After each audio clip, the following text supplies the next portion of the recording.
Senhor. Que seja assim conosco nesses dias, pela graça dele. Vamos abrir nossas Bíblias no Evangelho de Lucas.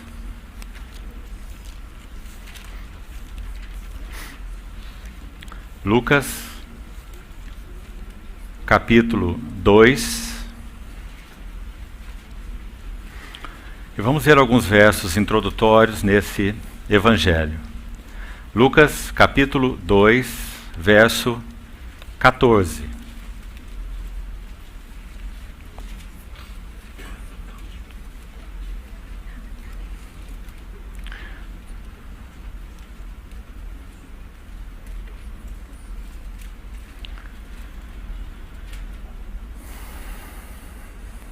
Essa exclamação dessa milícia celestial que é descrita no verso 13, após a aparição daquele anjo aos pastores, anunciando o nascimento de nosso Senhor.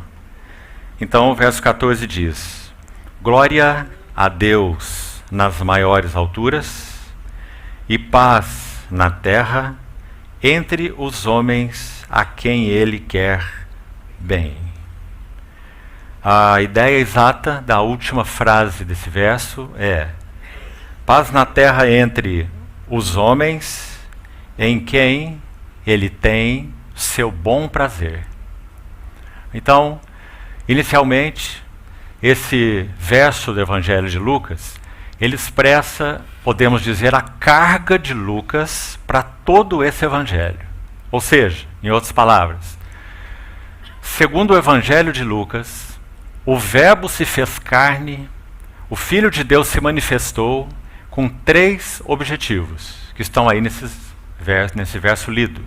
E que então Lucas vai expô-lo de maneiras tão variadas e lindas nesse seu Evangelho de 24 capítulos. O primeiro objetivo: glória a Deus nas maiores alturas. Esse é o primeiro objetivo, na visão de Lucas, da encarnação do Verbo de Deus. Não é, em primeiro lugar, para que homens sejam salvos, digamos assim, mas para que Deus obtenha a sua glória. Número 1.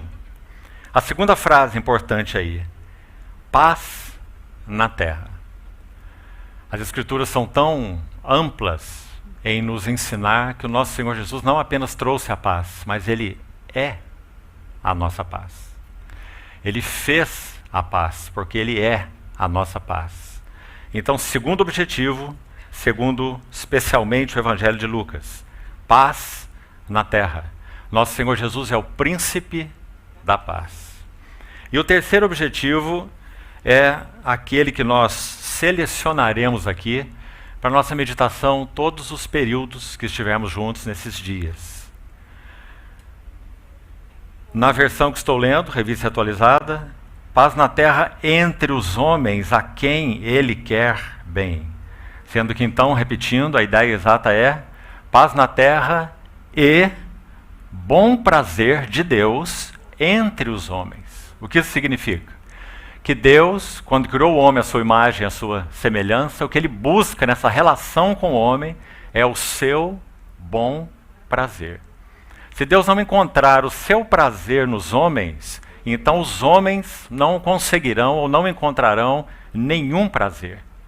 Porque o homem feito à imagem e semelhança de Deus, ele foi criado para o bom prazer de Deus.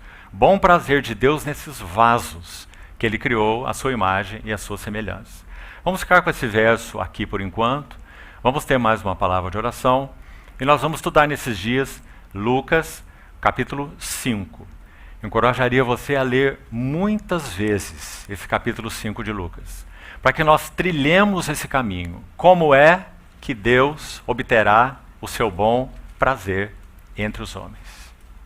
Então, vamos orar mais uma vez juntos. Amado Pai Celestial, somos tão agradecidos, com alegria e reverência nos nossos corações, porque nós podemos abrir a Tua palavra diante de nossos olhos.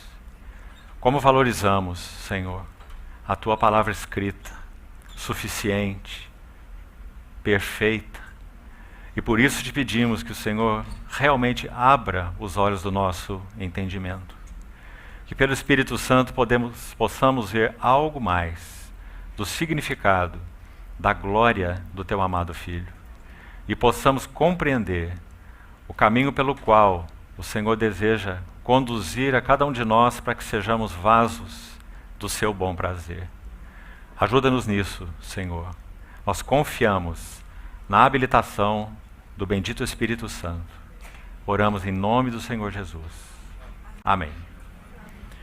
Vamos então com essa ideia em mente, do verso 14 de Lucas 2. Vamos ao capítulo 5 desse evangelho e vamos selecionar também alguns versos nesse capítulo que, como dissemos, será alvo da nossa meditação todos os períodos juntos.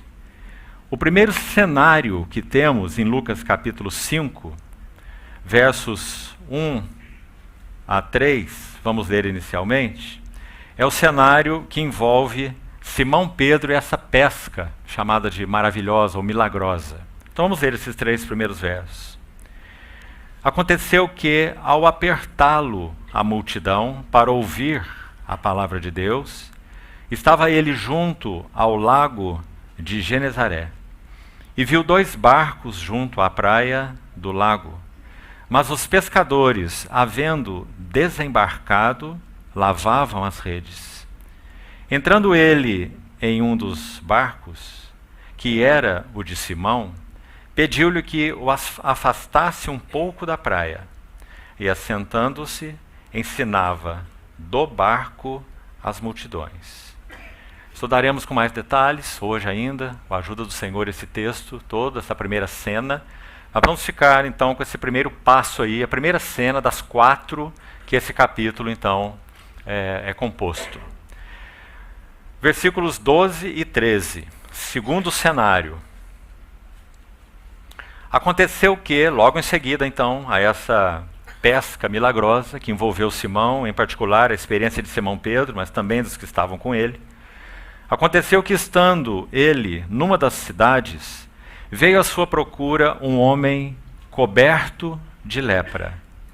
Ao ver a Jesus, prostrando-se com o rosto em terra, suplicou-lhe: Senhor, se queres, podes purificar-me. E ele, estendendo a mão, tocou-lhe, dizendo: Quero, fica limpo. E no mesmo instante lhe desapareceu a lepra. Segundo cenário, é bom que mantenhamos então cada uma dessas cenas bem claras em nossa mente. O terceiro cenário se inicia no verso 17. Aconteceu que,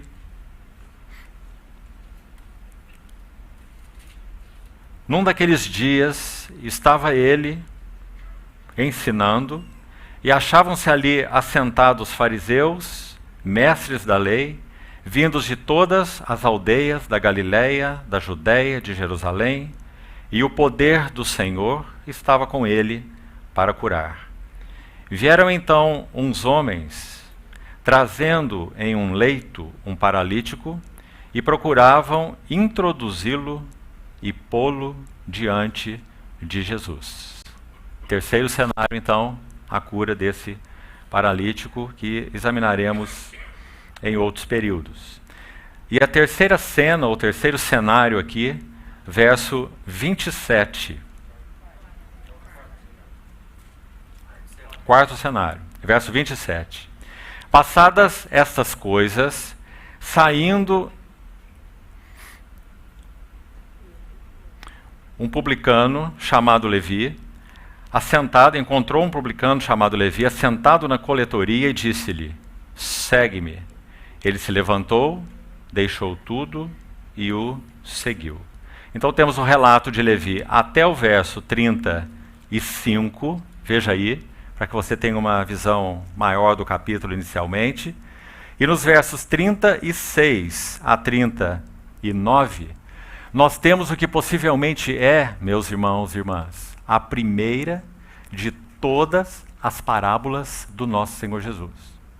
Agora, ainda com a intenção de termos uma visão panorâmica primeiro desse capítulo e desses 4 cenários, nós sabemos que todas as vezes nas Escrituras que a primeira menção de um